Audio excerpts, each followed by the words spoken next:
السلام علیکم دوستو، کیسے ہیں آپ سب؟ مجھے امید ہے کہ آپ خیریت سے ہوں گے۔ آج میں آپ کو ایک اور کہانی سنانے جا رہا ہوں، حضرت رابعہ بصری اور عاشق نوجوان کے بارے میں۔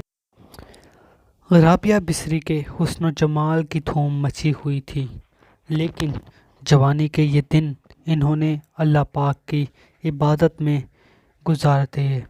حضرت رابعہ بصری کی اللہ کی پاک سے محبت اور عبادت سے آپ کے چہرے پر حسن تھا کہ دیکھنے والوں کی نظریں آپ کے چہرے کا نور دیکھ کر خود ہی جھک جاتی تھی۔ اسی زمانے میں ایک نوجوان نے ان کو قبرستان میں چاند کی طرح چمکتے ہوئے دیکھا۔ وہ نوجوان حضرت رابعہ بصری کو کوئی اور مخلوق سمجھ کر وہاں سے بھاگ نکلا، لیکن اگلے دن جب اس کو وہ چہرہ بصرہ کے بازار میں نظر آیا تو اپنے عقل کھو بیٹھا اور رات دن اسی چہرے کے تصور میں رہنے لگا۔ آخر وہ نوجوان جب دل سے مجبور ہوا تو لوگوں سے حضرت رابعہ بصری کا پتہ پوچھتے ہوئے ان کے گھر جا پہنچا۔ حضرت رابعہ بصری فرماتے تھے کہ اپنے دل کے دروازے ہمیشہ کھول کے رکھو، کیا پتہ کس وقت محبوب دل کے دروازے پر دستک دے دے۔ نوجوان نے اپنے دل پر بڑی مشکل سے قابو پایا اور اندر دیکھا کہ چراغ روشن ہے۔ یہ سوچتے ہوئے وہ بنا کسی ہچکچاہٹ کے گھر کے اندر داخل ہوا کہ حال دل سنانے میں کیا حرج ہے، زیادہ سے زیادہ انکار ہی تو ہوگا، اور واپسی کا دروازہ تو کھلا ہی ہوا ہے۔ وہ یہ سوچتے ہوئے اندر داخل ہو گیا۔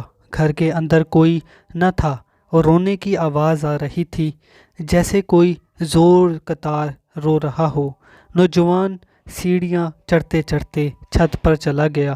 حضرت رابعہ بصری عشاء کی نماز ادا کرنے کے بعد ثناء خوانی میں مصروف تھی۔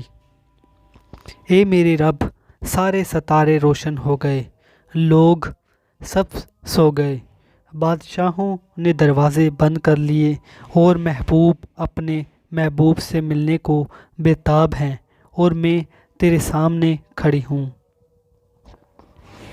یہ سنتے ہی نوجوان پر سکتہ طاری ہو گیا۔ اسی وقت حضرت رابعہ بصری نے پلٹ کر اس کو ایسی نظروں سے دیکھا کہ اس کی زبان گونگی ہو گئی۔ حضرت رابعہ بصری نے اس کے پاس آ کر پوچھا، اچھا کیا تم مجھ سے شادی کرنے کی درخواست لے کر آئے ہو؟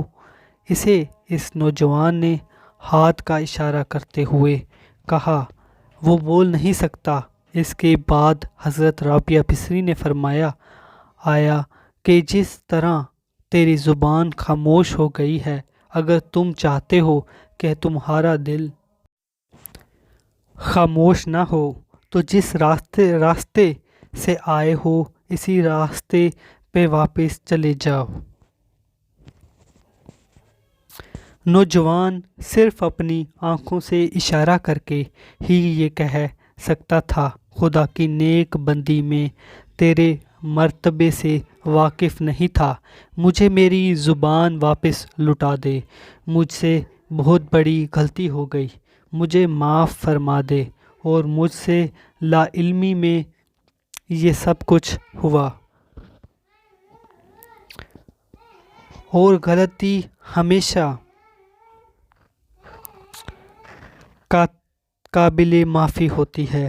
اس کی آنکھوں سے آنسو نکلتے ہوئے دیکھ کر حضرت رابعہ بصری نے فرمایا، نوجوان، اگر تم نے میرے ساتھ کوئی زیادتی کی ہوتی تو میں تجھے معاف کر دیتی، میں نے خود کو اپنے اللہ کے حوالے کر دیا ہے، اب یہ میرا نہیں بلکہ تیرا اور میرے رب کا معاملہ ہے، اور اگر تم نے معافی مانگنی ہے تو میرے رب سے معافی مانگو، اور اگر تم نے سچے دل سے معافی مانگی تو شاید اسی بہانے اللہ پاک تجھے دوبارہ آواز عطا فرما دے۔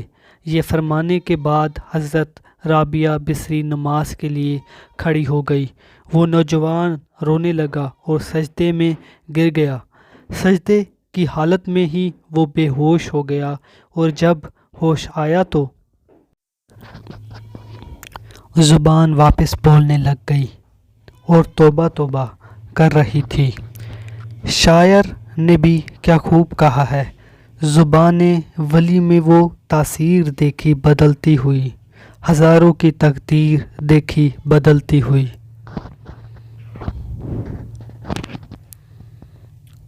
اس کو آپ دوسروں تک بھی شیئر کریں۔